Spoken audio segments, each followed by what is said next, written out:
өнөөдөр хүрэлцэн ирсэн эцэг их сурагчид багш нартаа бүгдэнд нь энэ өдрийн мэндийг хүргэе.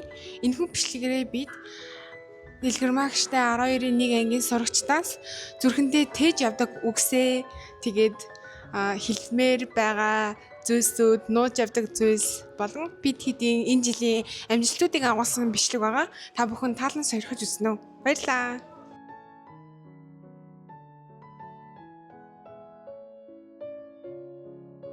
Тэгээд одоо төсөөд ингээд имж болоод явах учраас ингээд тэр болгон ээж автагаа ингээд цагийн өнгөрөөгөө төдөө гадаа гадагшаа явж чадахгүй болох. Тэгээд яг 100 ингээд амир ээж автагаа дагаад ингээд хөдөө аялмаар юм.